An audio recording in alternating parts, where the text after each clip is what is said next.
वायुमंडल पृथ्वी को चारों ओर से घेरे हुए गैसों की एक अदृश्य परत है जो पृथ्वी की सतह से लेकर लगभग 10,000 किलोमीटर तक फैली हुई है। यह परत पृथ्वी पर जीवन के लिए अत्यंत आवश्यक है, क्योंकि यह न केवल सांस लेने के लिए ऑक्सीजन प्रदान करती है, बल्कि सूर्य की हानिकारक पराबैंगनी किरणों से रक्षा करती है, मौसम और जलवायु को नियंत्रित करती है और तापमान को संतुलित बनाए रखती है।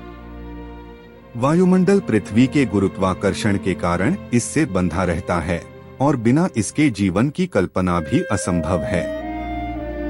यह वायुमंडल ही है जो आकाश को नीला दिखाई देता है, वर्षा, आंधी, तूफान, बर्फबारी जैसी घटनाएं संभव बनाता है और जीवमंडल को एक सुरक्षित वातावरण प्रदान करता है। वायुमंडल में कई गैसें पाई जाती हैं, जिनमें प्रमुख हैं नाइट्रोजन लगभग 78%, ऑक्सीजन लगभग 21%, आर्गन 0.93%, कार्बन डाइऑक्साइड 0.04% और अन्य गैसें जैसे हीलियम, हाइड्रोजन, निन, ज़ेनॉन, ओजोन आदि। इसके अलावा इसमें धूलकण, धुआं, परागकण, सूक्ष्मजीव और जलवाष्प भी उपस्थित रहते हैं, जो मौसम में विविधता लाने में योगदान करते हैं। वायुमंडल को वैज्ञानिक दृष्टि से 5 प्रमुख परतों में बांटा गया है, जो ऊंचाई के अनुसार विभिन्न विशेषताओं के साथ पाई जाती हैं। सबसे निचली परत को क्षोभमंडल, ट्रोपोस्फेयर कहा जाता है, जो पृथ्वी की सतह से लेकर औसतन 8 से 18 किलोमीटर तक फैली होती है। यह परत मानव जीवन के सबसे निकट है और यहीं पर जलवायु और मौसम संबंधी सारी घटनाएं घटित होती हैं, जैसे वर्षा, बादल, तूफान, बर्फबारी आदि। क्षोभमंडल में तापमान ऊंचाई के साथ घटता है और इस परत में वायुमंडल का लगभग 75% द्रव्यमान और जलवाष्प होता है। इसके ऊपर की परत समतापमंडल, स्ट्राटोस्फेयर होती है, जो लगभग 50 किलोमीटर की ऊंचाई तक फैली होती है। इस परत की विशेषता यह है कि इसमें तापमान ऊंचाई के साथ धीरे धीरे बढ़ता है और यहीं ओजोन परत स्थित होती है, जो सूर्य की पराबैंगनी किरणों को अवशोषित कर पृथ्वी पर जीवन की रक्षा करती है। ओजोन परत के कारण समतापमंडल में तापमान बढ़ता है और यहाँ हवा अपेक्षाकृत स्थिर रहती है, जिससे वाणिज्यिक विमान इसी परत में उड़ान भरते हैं। तीसरी परत मध्यमंडल, मेसोस्फेयर होती है, जो समतापमंडल के ऊपर 80 किलोमीटर तक फैली होती है। यह वायुमंडल की सबसे ठंडी परत होती है, जहां तापमान -90 डिग्री सेल्सियस तक गिर सकता है। इस परत में बहुत कम गैसें होती हैं, लेकिन यही वह क्षेत्र है जहां उल्काएं पृथ्वी की ओर गिरते समय वायुगति और घर्षण के कारण जलकर नष्ट हो जाती हैं। इसके ऊपर थर्मोस्फेयर होती है, जो लगभग 600 किलोमीटर तक फैली होती है। इस परत में तापमान बहुत अधिक हो सकता है, क्योंकि यहाँ सूर्य की ऊर्जावान किरणें गैस अणुओं को आयनित कर देती हैं। इसी कारण से इसे आयन मंडल भी कहा जाता है। यह परत रेडियो संचार के लिए अत्यंत आवश्यक है, क्योंकि आयनित कण रेडियो तरंगों को परावर्तित कर लंबी दूरी तक प्रसारित करने में मदद करते हैं। थर्मोस्फीयर में ही अंतर्राष्ट्रीय अंतरिक्ष स्टेशन ISS और कुछ उपग्रह भी कक्षा में परिभ्रमण करते हैं। सबसे ऊपरी परत को बहिर्मंडल, एक्सोस्फेयर कहा जाता है, जो लगभग 1000 किलोमीटर से ऊपर तक फैली होती है और धीरे धीरे अंतरिक्ष में विलीन हो जाती है। इसमें अणु अत्यंत विरल होते हैं और गैसें पृथ्वी के गुरुत्वाकर्षण से धीरे धीरे मुक्त हो जाती हैं। वायुमंडल का महत्व अनेक क्षेत्रों में है।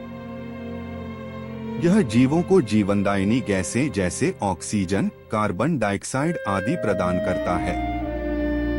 यह सूर्य की अत्यधिक ऊर्जा को सीधे पृथ्वी तक पहुंचने से रोकता है और ओजोन परत के माध्यम से पराबैंगनी किरणों को अवशोषित करता है, जिससे त्वचा कैंसर जैसी बीमारियों से सुरक्षा मिलती है।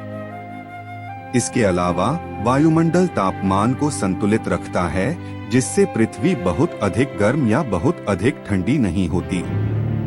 जलवाष्प की उपस्थिति वर्षा और बर्फबारी जैसी घटनाओं को संभव बनाती है, जिससे कृषि, वनस्पति और जल संसाधनों का संतुलन बना रहता है।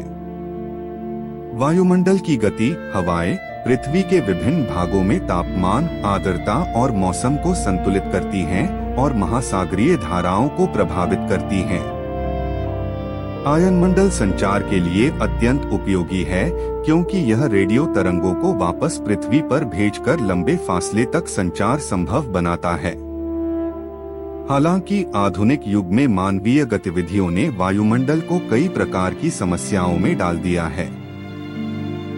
औद्योगिकरण, वाहनों से निकलने वाला धुआं, कोयले और पेट्रोलियम का अत्यधिक उपयोग, वनों की कटाई, प्लास्टिक जलाना और प्रदूषण फैलाने वाली गतिविधियां वायुमंडल को गंभीर रूप से प्रदूषित कर रही हैं। इससे वायु प्रदूषण, अम्लीय वर्षा, ओजोन परत का क्षरण और सबसे खतरनाक समस्या ग्लोबल वार्मिंग उत्पन्न हो रही है। ग्रीन हाउस गैसें जैसे carbon dioxide, methane, nitrous oxide आदि वायुमंडल में एक परत बना रही हैं, जो सूर्य की गर्मी को पृथ्वी पर रोक लेती हैं और बाहर जाने नहीं देती।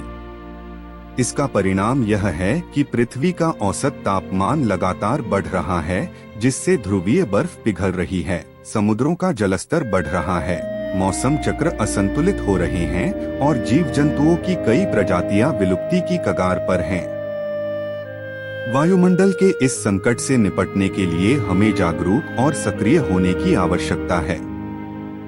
सबसे पहले हमें वनों की अंधाधुंध कटाई को रोकना होगा और अधिक से अधिक वृक्षारोपण करना होगा, क्योंकि पेड़ न केवल ऑक्सीजन देते हैं, बल्कि कार्बन डाइऑक्साइड को अवशोषित करके वायुमंडल को शुद्ध करते हैं। इसके साथ ही हमें प्रदूषण फैलाने वाले वाहनों और ईंधनों का उपयोग सीमित करना चाहिए, सार्वजनिक परिवहन को बढ़ावा देना चाहिए और वैकल्पिक ऊर्जा स्रोतों जैसे सौर ऊर्जा, पवन ऊर्जा आदि को अपनाना चाहिए। उद्योगों से निकलने वाले अपशिष्ट और धुएं को नियंत्रित करने के लिए कड़े नियमों की आवश्यकता है। सरकारों और अंतर्राष्ट्रीय संगठनों को मिलकर वायुमंडल की रक्षा के लिए कठोर कदम उठाने चाहिए, ताकि हमारी पृथ्वी का पर्यावरण संतुलित बना रहे। निष्कर्षतः वायुमंडल न केवल पृथ्वी पर जीवन की आवश्यकता है, बल्कि इसका संरक्षण और संतुलन बनाए रखना भी उतना ही जरूरी है।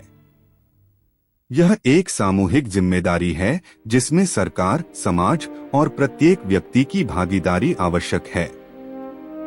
अगर हम अभी भी सजग नहीं हुए, तो भविष्य में वायुमंडल में होने वाले असंतुलन से जीवन को गंभीर संकट का सामना करना पड़ सकता है। अतः हमें जागरूक होकर वायुमंडल को स्वच्छ, संतुलित और सुरक्षित बनाए रखने की दिशा में ठोस प्रयास करने चाहिए। ऐसे महत्वपूर्ण जानकारी के लिए चैनल को सब्सक्राइब एवं लाइक करें।